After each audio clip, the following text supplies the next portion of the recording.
Welcome. You're listening to Sports Econ 101, the show where we discuss sports topics from a business perspective. I'm your host, Edward Brown, along with my co-host, well-known radio sports personality Bruce McGowan and Vern Glenn of CBS affiliate KPIX TV in San Francisco. And on each commercial break, we're going to be asking sports trivia questions. We're going to be giving away 3 vacations to the first 3 emails with the correct answer. And the vacations are not sponsored by the radio station, but by Lighthouse Resort and Marina. And the vacations are free. Their only request, a $75 cleaning fee to cover housekeeping expenses. Their website is lighthouse4fun.com. And you can listen to Sports Econ 101 on iHeartRadio, TuneIn Radio, Sports Byline USA, and CRN, amongst other stations around the country. Today's trivia theme is going to be the Giants, Dodgers, Traders. And a few things we're going to talk about today. Emmanuel Sanders agent Steve Weinberg and the tactics he used. Really kind of funny. Vern Glenn is going to have a funny story about, I thought it was kind of funny, about making one of the Stanford women cry after they lost in the semifinals. Miguel Cabrera, is he worth 10-year, $292 million at age 31? What about Yasiel Puig and his antics? Are they good for baseball? Are they entertaining? Some people are comparing him to Muhammad Ali.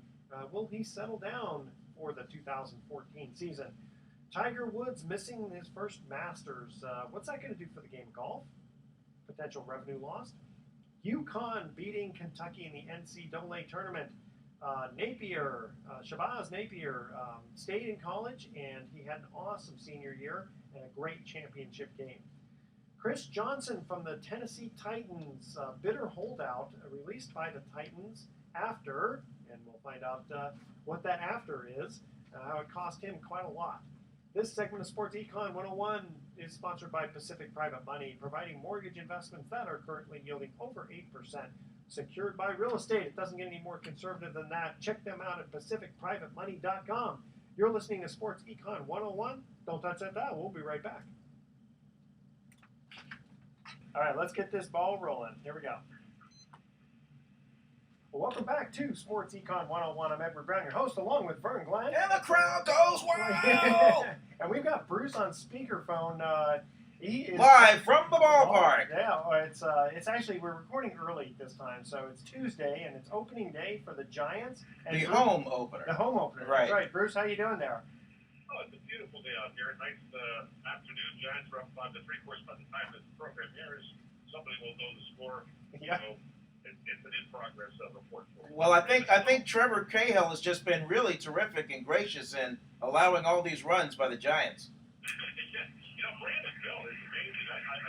It's early in the season, but he's hit 5 home runs in the season's first 8 games. He hit a bomb today out of the right center field arcade area, and that really brought the crowd to life. But if they get something out of him this year that they hope to get, this offense really can promote, because you've already got pretty good hitters in San Diego, also with another pick, possibly Michael Moore. Maybe you can tell the Giants to tell the Giants to just kind of ease off in the offense while the show is going on, and then when we cut to commercial breaks, then they can get it exciting again. Okay, so we're going to go right into Vern. You were in Tennessee covering the Stanford women's quarterfinals. I had the women's Final Four in Nashville from Bridgestone Arena. Got my little selfie picture with an Elvis impersonator. Man, I saw a lot in Nashville. But I was there working for CBS San Francisco, and we were covering the Stanford Cardinal, who had the daunting task of trying to figure out the Connecticut Huskies, Gino Ariello's Connecticut Huskies. And they came out like gangbusters and started off fast, stuck with them, and then it was like a sleeping giant. Huskies woke up, and that was the end of Stanford. And you had so now you got 2 undefeated teams playing each other. For the first time ever, yeah. You've got 2 unbeaten women's teams vying for the national title, and that would be Notre Dame and Connecticut. How about that? For the second time since 2004, we could have a men and women's champion from the same school. From the same schools, yeah, and it's both from Connecticut. Yeah. That's what happened last time. So getting into before we get into the men's game, because that was pretty exciting. You had a 7th and an 8th seed, which I think was the first time that ever happened. Right. you were telling me that you were going to tell a story on the air. Well, about the women. and maybe Bruce can relate a little bit, and maybe has gone through this when a player realizes the finality that their career is over, especially their collegiate career is over. It just kind of hits them, you know. And granted, it's right after the game, moments after the game. Yeah. Stanford just lost, just were eliminated. And so one of the things that we like to do is talk to the seniors because that's it. For the show's over for them. Unless they go to the WNBA. No, I'm talking about their collegiate career. Okay. It is the last time they're ever going to wear that uniform in their lives. And so I'm going around to the seniors, and then I went to Michaela Roof, who was one of the star players, a senior, and I said, not to be Oprah Winfrey or Barbara Walters about it to make you cry, but if you look at that jersey you're wearing, give me your emotions as you know, you're wearing it for the last time. She started off great. She goes, "Hey, I'm not going to cry. You know, this is a great career. You know, being in this life, I don't want to play for any other team. The sisterhood." And then boom, she just stopped, choked up, and then she kind of the floodgates started opening. I believe she managed to get out. "Oh, I hate you," kind of thing. But I felt bad that I made her cry, and these tears are just rolling out of her eyes. I mean, it was something. It ended up being the soundbite to run. That's what when you capture that kind of raw emotion, boom. I mean, it goes on right away. Well, so it aired that night. I was going to say you had it air that night. You had it on film. Yeah, absolutely, absolutely. But there was her, and there was Sarah James, and one other senior who was Shanae Ogumake, the star of the team, who handled it very graciously. But man, I just felt so bad, and seeing this puddle of tears form just based on a question that I asked. I was going to say, guys, I guess that happens a lot too at the college level because, as you mentioned, Vern, the finality of it, knowing that your career is over. Yeah, you might end up playing on pro level, but it's a little bit different for the women than it is for the men. Obviously, the NBA and the WNBA are worlds apart. But I love the fact that even though Stanford teams always bow out of the tournament, they always have exciting teams to watch. And Tara Vanderveer has put together some great. I got to take that quick short back in 19. Wow. When they weren't very good, and before Sarah was there, I went down into a game, believe it or not, as a freelancer, play-by-play on the radio when USC was in town, and that was when Cheryl Miller was playing, so she put on quite a show, and I needed a color announcer because I knew nothing about Stanford basketball, and the top player who was hurt on their team said she'd come over and help me out, and we ended up going out on a bunch of dates. All right. Yeah. Nice gal named Sarah Evans. She was from Kentucky. Tall gal, about 6'4". She was a marketing major, and now she's become this little real estate mogul. She and her husband own a real estate company back in some little town in Kentucky, and she's very happy and has a couple of kids, and I keep up with her through Facebook, so it's kind of neat to keep track of all these people. Well, it's funny. I was teasing Vern yesterday about he said he was going to tell about making the Stanford women cry, and I said, Vern, they always cry when they find out you're not an eligible bachelor. Yeah, I'm having a tough time hearing you here, unfortunately, because of the background noise. But if you were talking about Stanford again, the quality of people they have there. Oh, here's Vida Blue walking by. Hi, Vida. Hey, a friend of the program. That's it. He was on a couple weeks ago.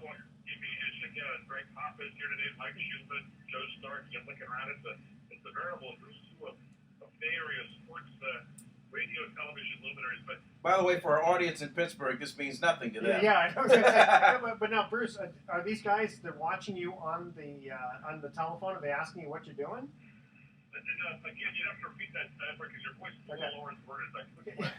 Yeah, it is very low. Well, are the guys wondering what you're doing on the phone?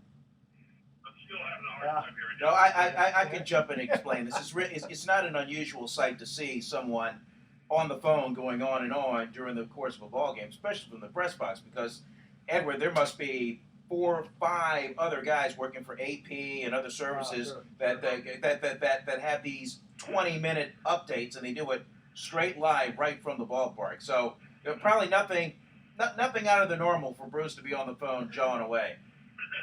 Fair enough. I hope I don't sound too tinny here. I put you on the speakerphone so I can pick you up a little easier. But Vern's got such a loud voice. That's what you have to tonight. I know. I'm just kind of a powder foot when it comes to my voice on that. I'll tell you what, we're going to cut to our first commercial break, and guess what the theme is, guys? What, baseball again? Well, but it's the Giants, Dodgers, Traders. Okay, all right. So here we go. Which pitcher played for Brooklyn from 1918 to 1926, then signed with the Giants in 1927? And here's a little hint. He was grandfathered to legally throw a spitball. So he was one of the last guys to be able to throw a spitball legally. The first 3 emails with the correct answer are going to win a free 3-day 2-night stay at the Lighthouse Resort. Email edward@sportsecon101.com the answer to this question. Which pitcher played for Brooklyn from 1918 to 1926, then signed with the Giants in 1927, and he was grandfathered in to legally be able to throw a spitball. So now, when we hear this name, Edward, is it going to be like, oh, yeah, or is it going to be, huh? My guess is you probably have heard of him. Okay. He's not a household name. All right, okay, fine. You gotta know your old baseball. I don't know, Bruce. I don't know if you. I'll defer to Bruce on that one. Okay. I know the answer to that one. I didn't even have to look it up. I know the answer. Oh, see, there you go. See, it is a household name for him. On the other side of the commercial break, That's right. Bruce will have the answer. That's right. Okay, don't touch that dial. You're listening to Sports Econ 101, and we will be right back. All right. Okay, we're gonna. Let me save this and see how this sounds. I think we're gonna have to let it go. It's just too. Hey, Bruce, Huddy's looking pretty good, isn't he, huh? What's that? What'd you say, Vern? Tim Hudson looking pretty good, huh? Oh, boy, no, I just been getting the ball up a little bit. Goldschmidt had a couple of hits, but Econ got 3 hits. Looking pretty good. Yeah, but I mean, but as far as Hudson, I mean, he's kind of a contact pitcher, a lot of ground balls. I mean, he's not really been in serious trouble. I mean, Goldschmidt hits everybody, Yeah. Yeah. Okay, all right. Let me save this here. Okay, I'm going to play this back for just a minute because I want to hear how it sounds. Welcome back to Sports Econ 101. I'm Edward Brown, your host, along with Vern Glenn. And the crowd goes wild! And we've got Bruce on speakerphone. He is live from the ballpark. Yeah, I just want to hear this for a few minutes just to hear how it sounds this time. So it's Tuesday, and it's opening day for the Giants. And The home opener. The home opener, that's right. Bruce, how you doing there? Oh, it's a beautiful day out here. Nice afternoon. Giants are up 5-3. Sounds fine. I've heard worse. Yeah. We'll know the score. Yeah. So it's in progress. As you mentioned, for the finality of it, knowing that Yeah, that your sounds career bad. is over. Yeah, you Okay. might end up playing. All right. Let on me the pro stop level. this here. Let me start. Bruce, you're getting the thumbs up from the boss here. Yeah, no, it sounds okay. I think after this next segment, I'm going to call it quits because I can't hear Edward very well at all. Yeah. Okay. I don't want it to sound crappy, so you guys can buckle. All right. All right. Okay, we're going to have you answer the question now. I'll answer your trivia question. Okay. All right. Here Yeah, we it's too bad you couldn't go down to the bunker and do the show from there. There you go. go. Yeah. All right. Here we go. Welcome back to Sports Econ 101. I'm Edward Brown, your host, along with Vern Glenn. Kick, save, and a beauty. I like that. And Bruce McGowan from AT&T Park. All right. So you're on a beautiful sunny afternoon. Love that. I know. It's even hot outside, I tell you. Okay, so here's our first commercial break. And again, the theme is the Giants, Dodgers, Traitors. All right?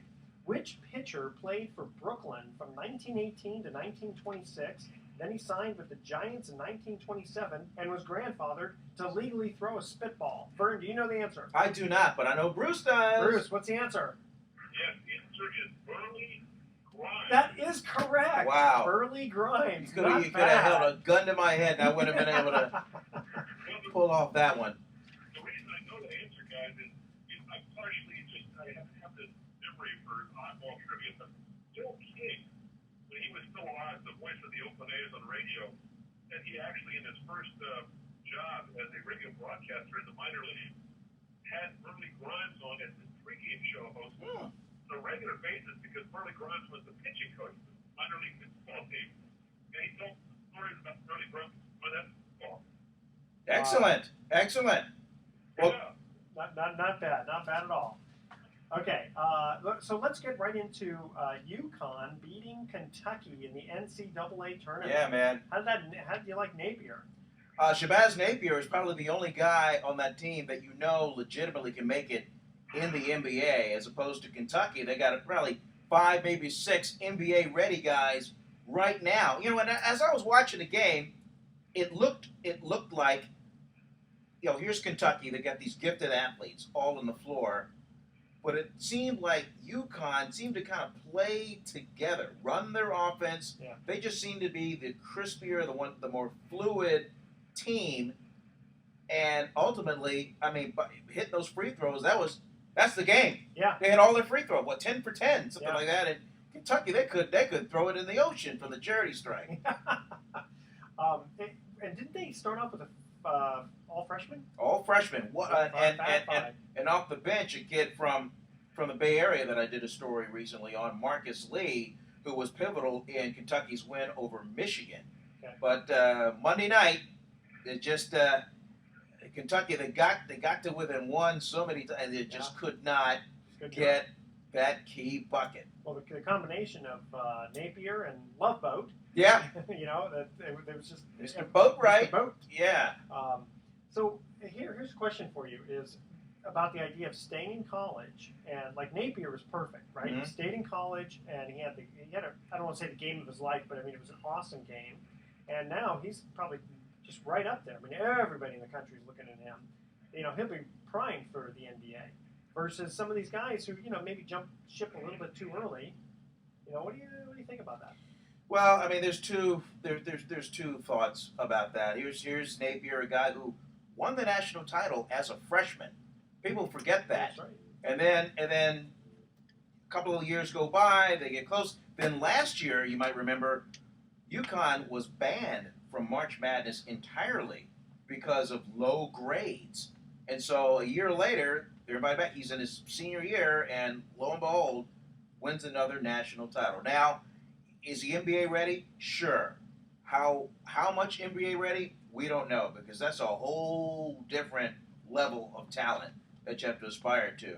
Now, these Kentucky kids, a lot of them are ready right away. I mean, let's just face it, Kentucky's the one and done kind of school, and that just seems to be the kind of players that program attracts. And when it works, great, terrific. But when you can't hit your free throws, which by the way falls in line with a lot of NBA guys who can't hit a free throw, Sure. Then there you go. And that ultimately it just cost them the game last night. Yeah, because they lost. They missed like 12 or so free throws. I want to say they were like 5 for 13, maybe 7 for 13, something like that. UConn perfect 10 for 10. They lose by 6. Yeah, there it is. 60-54. So how many of those guys on Kentucky are going to be looked at as no, they're not? Well, actually, they're all freshmen now. Who were playing, right? They were all freshmen. Yeah, I mean, there's a smattering of some upperclassmen, but the freshmen, those are the dynamic stars on that team. I was going to say, because they didn't really look like they were NBA ready. Like UConn. Well, I mean, there were flashes. I mean, there were blocks. Oh, You those saw were awesome.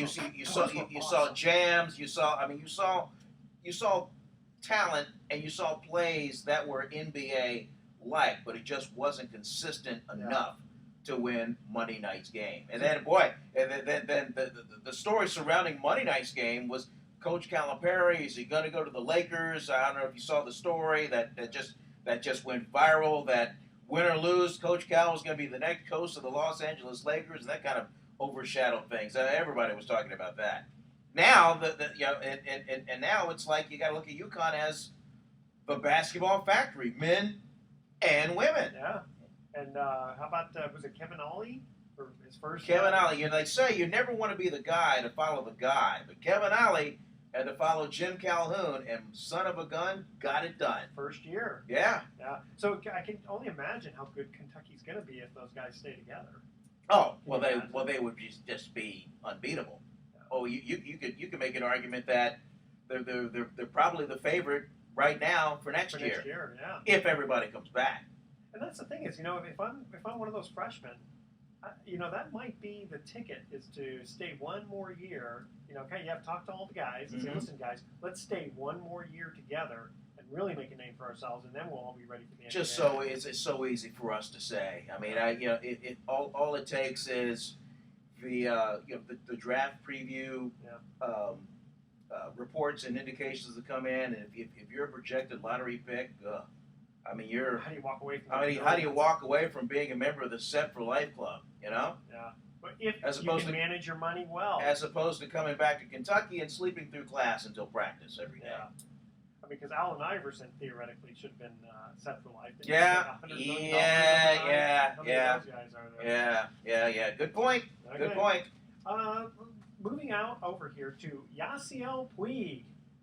Question, are his antics good for baseball, entertaining? He's being compared to Muhammad Ali from that end of it. And will he settle down for 2014?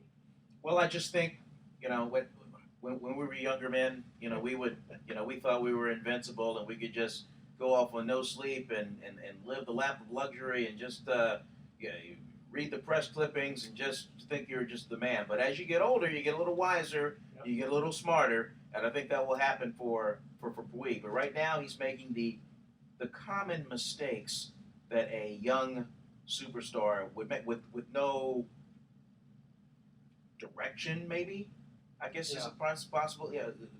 Like showing up late for practice, and I mean, come on. You're late for practice. He showed up on the Dodgers home opener. He shows up late, and they take him right out of the lineup just for that. Which is, how else is the guy going to learn? You're right. Yeah, and eventually, I know they put him back in. But we showed him the next day. He not only was he early, he was out there signing autographs. Oh yeah, he was. You're darn right. Yeah, in fact, that's interesting. It says here, 20 years ago, a Harvard Business School professor, I'm reading from a Sports Illustrated article here, Clayton Christensen introduced the theory of disruptive innovation, which explains the process in which new technologies arrive on the market and have deceptive strength. So, it's kind of one of those, this guy comes out, Yasiel Puig, and, he's a different animal. He's not only entertaining, but, he really is, you kind of know his talent.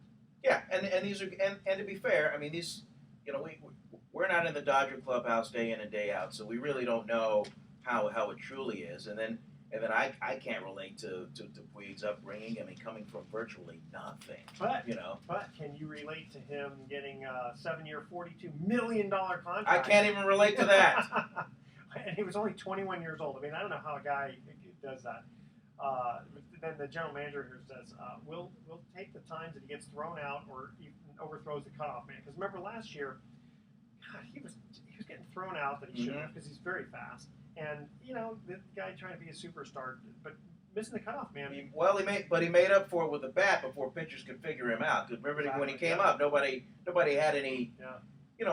There were no scouting reports or anything, so he had the advantage, and boy, did he make pitchers pay. Oh, yeah. Well, I thought it was interesting. It said here, the general manager, Gonzalez, said that because the times that he doesn't get thrown out, it changes the game. And when he throws someone out, we win a game. Or we get rolling because of it. So it's really kind of interesting. It's like, okay, we'll take the bad with the guy, because the good part way over compensates for it. Yeah, how about the, you talk about you throwing money around. I thought when the Japanese pitcher, the name slips me right now, it will come to me in about 20 seconds. But when he was making himself available, and instead of him visiting other teams and kicking the tires and decide which team he wanted to go to, his agent said, no, you're going to come to us. You're going to come to Beverly Hills to this mansion. Each of you teams will have 15 minutes to make your pitch, and then we'll make a decision. And like 10 teams came up and they made the offer. The Yankees ultimately ended up winning. So I like that. In fact, when we come back, I want to talk a little bit about Chris Johnson from the Tennessee Titans with his bitter holdout because we're talking about money from that end of it. Okay, here's our second commercial break trivia question. Again, the theme is the Giants-Dodgers traders. Who was the outfielder who played for the Braves and the Indians, then became a Giant, and then retired as a Dodger. I'm gonna guess it's not Masahiro Tanaka, which was who was the Yankee pitcher I was talking about. Okay, correct. It is not. Okay. And I'll give you a hint. First of all, do you know who this is? Or ask the question again. Okay. Who was the outfielder who played for the Braves and Indians, then became a Giant, and then retired as a Dodger? So I think I probably have to give a hint because that's a little bit too vague. He used to, or tried to, carry a water bottle onto the outfield before the MLB banned it. Really? Yeah. So the first 3 emails with the correct answer went to 33829 United States Lighthouse So he Resort. played for the Braves, played for the Indians, then came to the Giants. And then he retired as a Dodger. That's where the trader part comes in. Okay, all right. So email Edward at sportsecon101.com. The answer to this question. Again, the outfielder played for the Braves and the Indians, then became Giant, and retired as a Dodger. And here's the hint. He tried to carry out a water bottle onto the outfield because it's getting dehydrated before MLB banned it. Don't touch that dial. Sports Econ 101. I'll be right back. Over on that side. Yeah, I think we just have to let. That's fine. We're doing just fine. We've got momentum. Yeah. Let's go really fast too, doing 2 shows like this.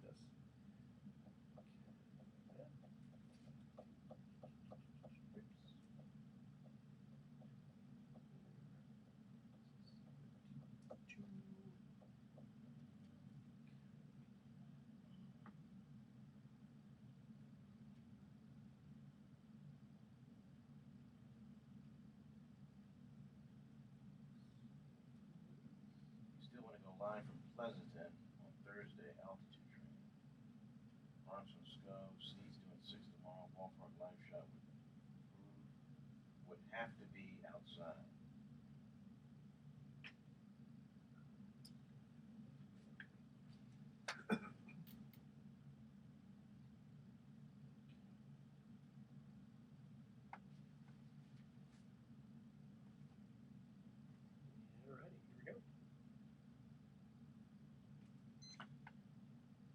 Welcome back to Sports Econ 101. I'm Edward Brown, your host, Bruce McGowan. We just can't keep him on the phone. It's a little crazy there at AT&T Park. Technical difficulties, but we have, of course, the famous Vern Glenn of KP. Also known to be infamous. No. Okay, here's our second trivia question. Again, the theme is Giants-Dodgers rivalry. Well, traders. Who was the outfielder who played for the Braves and the Indians, then became a Giant, and then retired as a Dodger? And here was the hint. He tried to carry out a water bottle onto the outfield before Major League Baseball banned it. Here's the wild guess. Kenny Lofton. No. Dang. Brett Butler. Yep. Terrific leadoff man. Oh, awesome. Great punter. Okay, getting back, I said... Not Red Butler. Brett Butler. Yeah. Frankly, my dear, I don't know. Okay, so Chris Johnson of the Tennessee Titans. Fast man. Very fast. But it cost too much. Titans let him go. That's it. And here's the thing that was kind of interesting. It was a bitter holdout, and it was released by the Titans. But here's what I thought was interesting, is that he was released after most teams in need of a running back had filled the spot or spent their cap room on other positions. Boy, what an evil organization! Yeah, that's it. Man, they really, but they stuck it to them. Really that just goes to show you, no matter how wrong they might be or right they might be, but in the case when they're wrong, you still can't beat the man. Am I right? Management always win. They always win. They control the purse. Absolutely, they always win. I don't know. Let's see. Do you think the contracts would be as high if the players didn't have their union? If they didn't have the union, of course not. Yeah. So I mean, they're kind of winning on that end of it. No. The owners will make it way much more. Okay. So let's see here.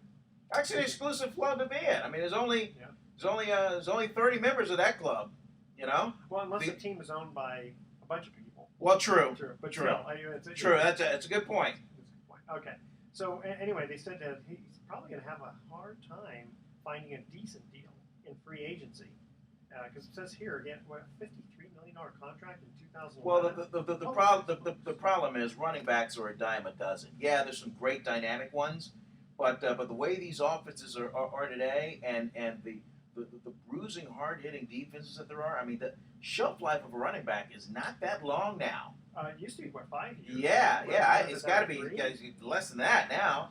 So a lot of teams aren't just going to. I just don't think they're going to pay top dollar for a workhorse running back. So if you're the sports agent, you got to get a huge upfront bonus and go out and get what you can, man. That's right. Okay. So speaking of sports agents, moving on here to Emmanuel Sanders' agent, a gentleman named Steve Weinberg. Now, people were kind of upset with him because of his antics, or tactics, I guess they'd say, because apparently he pulled a few shady moves, and one team official said he broke every rule in negotiations. So here's what happened. First, an agent? Shady moves? No, I isn't that hard to believe? Please. Listen, we all saw Jerry Maguire. Okay. By the way, I had lunch recently with Steve Baker, sports agent. Oh, yeah. Well, another friend of the program. Friend of the program? Yeah. Fun guy. Okay, so the Kansas City Chiefs believed that Sanders was going to sign with them, giving them a verbal agreement on the deal. Then Weinberg was accused of offering his client up to the Tampa Bay Buccaneers, using the Chiefs deal as leverage. Gee, sounds familiar. That happens all the time. Using teams as leverage happens all the time. Okay, but later that night, Weinberg agreed in principle with the Broncos. He also blew off a meeting with the San Francisco 49ers in the process. So several reports suggested that the Broncos had no idea Weinberg had verbally agreed to another deal previously, but Denver still intended to sign Sanders to a 3-year deal, assuming that he passed his physical. So Weinberg was recently reinstated, apparently, by the NFL Players Association, which had barred and decertified him back in 2003 because he reportedly diverted assets to an offshore account illegally during a dispute. Now that's shady. Playing with somebody else's money like that. There you go. So he sued at the National Football League Players Association, claiming it illegally stripped him of certification for 8 years and also seeking lost income. He'll be okay. He'll be okay. So yeah. I guess he was just look into his offshore account. Yeah, exactly. I don't know what's fine. happening with that. So they said technically what Weinberg did in negotiating a contract for Sanders was not illegal by NFL rules, as they had not signed a deal yet, but it broke several unwritten rules, and team officials are crying major foul. So, how do you? I guess an agent. What he should do is just talk generally about, we think we're interested. Well, here, like what you said about the Yankees pitcher, right? You say, listen, we're going to give everyone 15 minutes, make your best shot, and then don't necessarily pit one against the other, but you got to make the. You got 15 minutes to show why, why you need to date us. Why you need to come here. 15 minutes and that's it. Now I wonder how many. Now, of course, this would be collusion too if the owners got together and said, "Listen, nobody pay this guy more than No, it doesn't work. No, it doesn't work that way. Doesn't work that way. It's called price fixing. Yeah. In the real world of business, as they say, anti-competition. Yankees probably didn't need 15 minutes. Probably walked in and went 7 years, 155. Sign here. Somebody got. Oh yeah. It's an outrageous amount of and.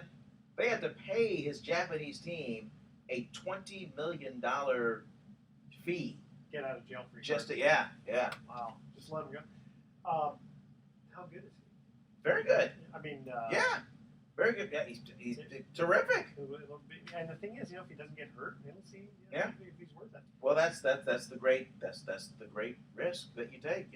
Okay, so Miguel Cabrera signing a 10-year, $292 million contract at age 31. Pay the man. $250 million. Gotta pay him.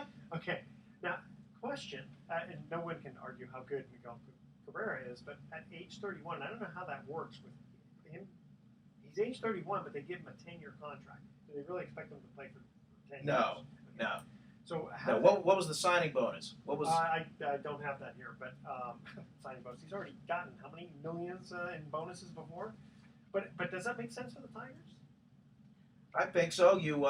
He sells a lot of tickets, which he sells a lot of merchandise. Tigers get to keep a lot of that, and he's productive. I mean, he's definitely productive, and he's durable because he doesn't get hurt. So if yeah, I mean, how many more tickets would they? Let's put it this way: how many extra tickets do they sell because of him? Or do people they'll go to a Detroit Tigers game just because they want to see the Tigers? I think. Well, I mean, they don't have Fielder anymore. Fielder's a Texas Ranger now. I mean, they had to. They had to protect the power in that lineup, and that was him. Had to. You don't think he would have signed for less? No. Really? Yeah. I don't know. Maybe if you didn't have leverage, yeah. But I mean, come on, it's Miguel Cabrera. You had to Triple Crown winner. You got to give the man what he's worth. Okay. But I'm pretty much I'm a pro player guy because I know their careers are only for so long. So I'm along with the recording artist Drake when he says you got to get it while you're here, boy.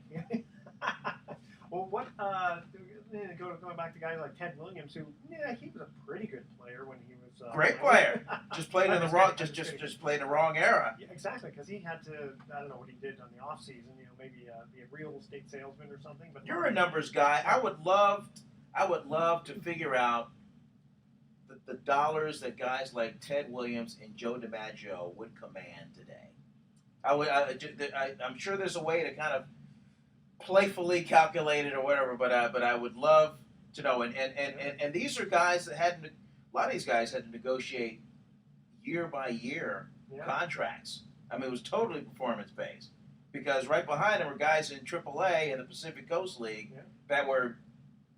That could be starters on other teams. I don't. Well, first of all, answer your first question. I think they would be similar to this Miguel Cabrera, right? Because Ted Williams won Triple Crown, and batting 400 and all that. Unbelievable hitter, and that was an age where you didn't have the benefit of these elaborate scouting reports and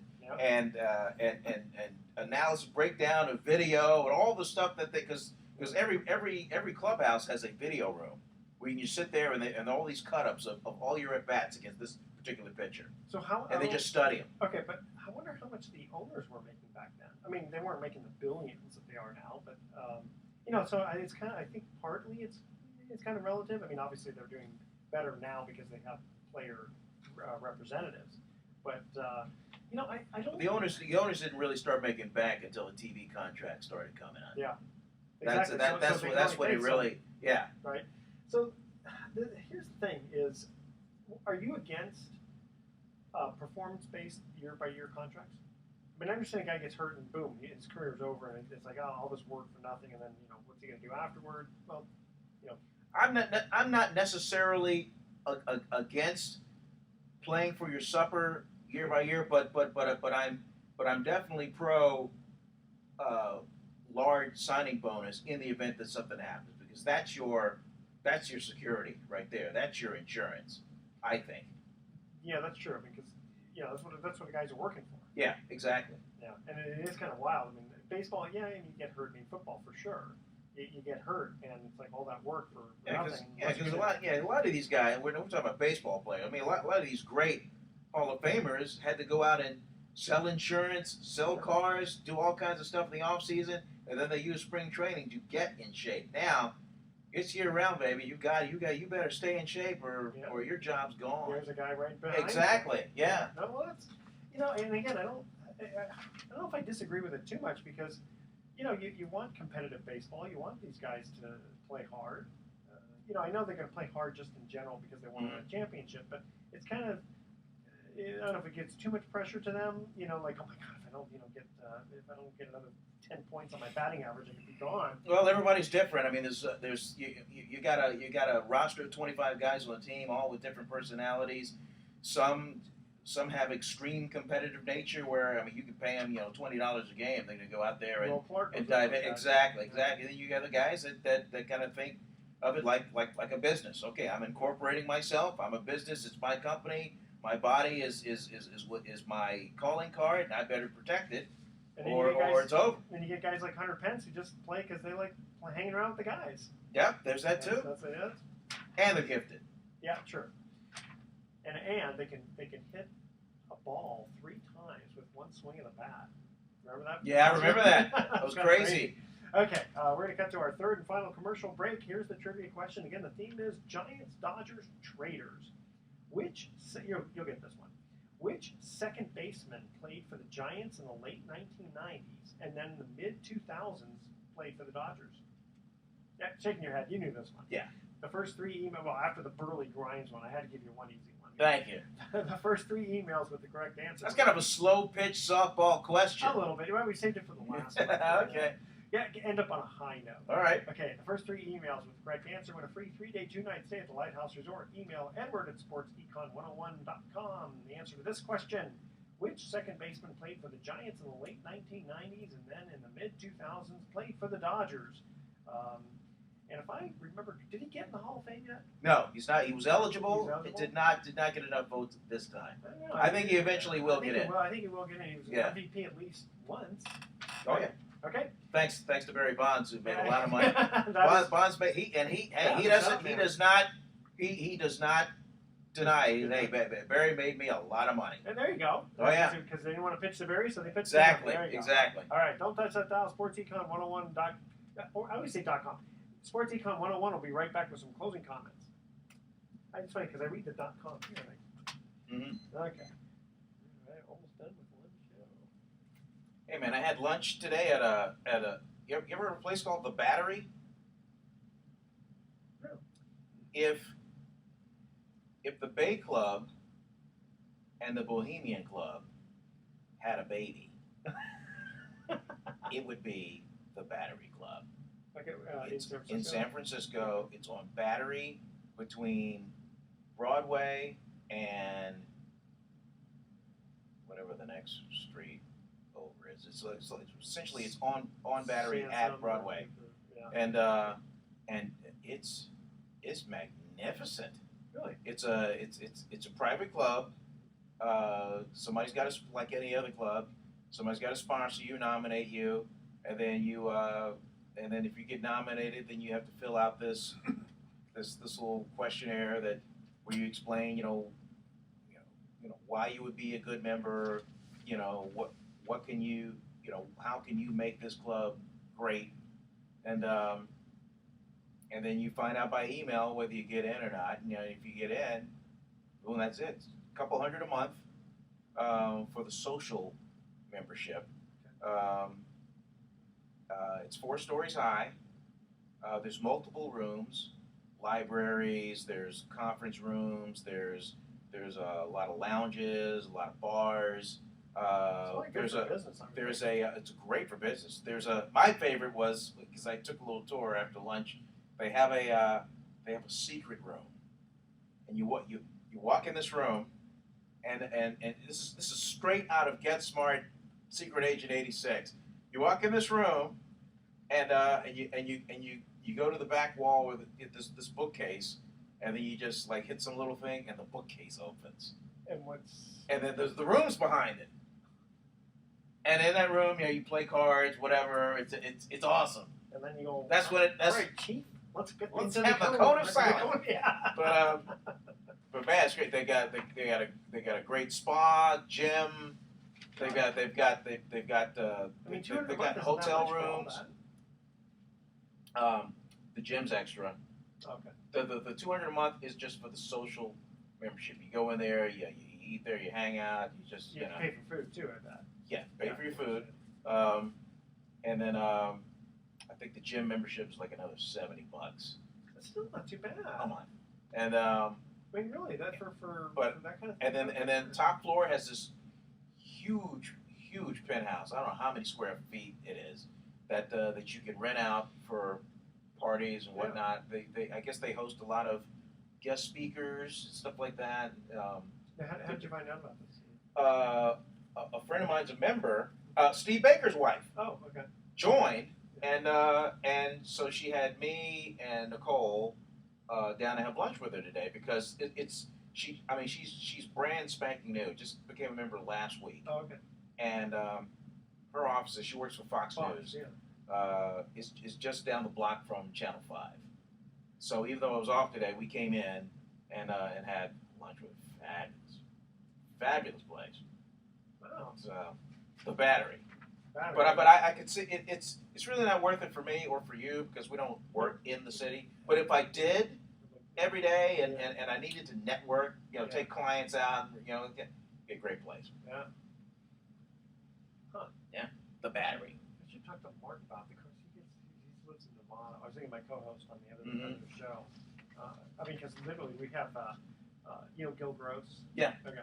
So he's been doing. He met with us and he likes what we do, and so he goes in and promotes it on his show, and we've raised like $1 million in the last month just because of him endorsing it. So stuff like that would be worth it to him. I gotta write that down. Yeah, you go and Google it. The Battery, San Francisco, started by a guy from New York. Who I guess saw similar clubs like that in like the Soho area and started this one out here. The architecture is amazing in it. So I liked it, man. It was great. Nikki like it too? Oh yeah.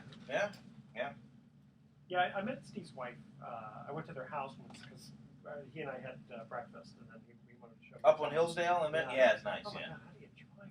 I could never live up there. That drive me bananas. It's like a one-way street. It's because the street's really narrow. Oh my gosh. And I think way back when they were built, I think people that build those roads never thought for a minute that you'd have these big SUVs and whatnot just barreling around. Yeah, but even smaller cars is still hard. Yeah.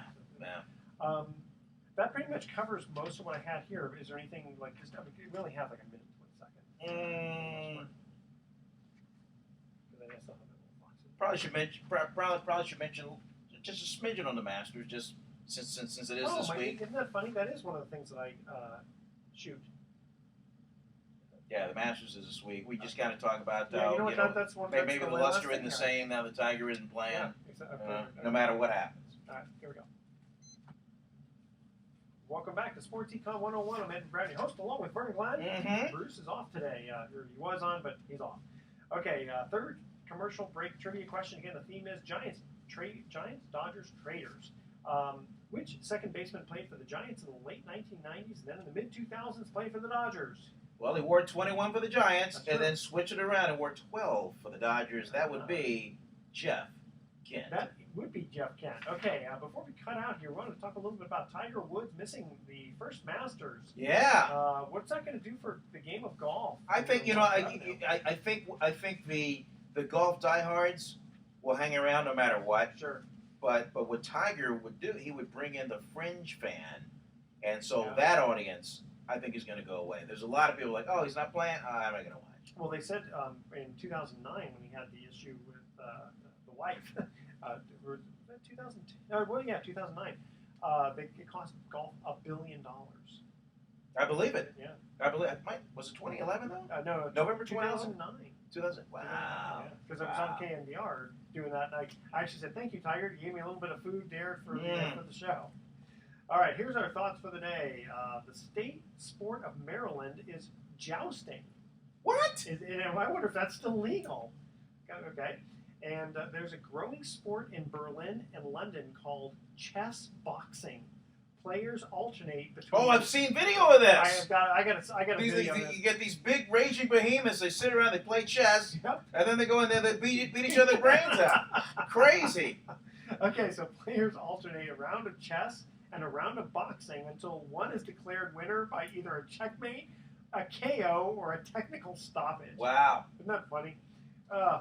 You gotta love that. I've got to YouTube that. Some slow days in that part of the country. Yeah, I bet. Chess boxing. All right, tune in next week to Sports Econ 101. We're going to be discussing sports topics from a business perspective and giving away more free vacations. For answering trivia questions, Bruce will be off again today, so Vern, it's just you and me. Mano y mano. Okay. Audience, thanks for listening. On behalf of our team, I'm your host, Edward Brown. We'll see you next week. Good night, America. So long.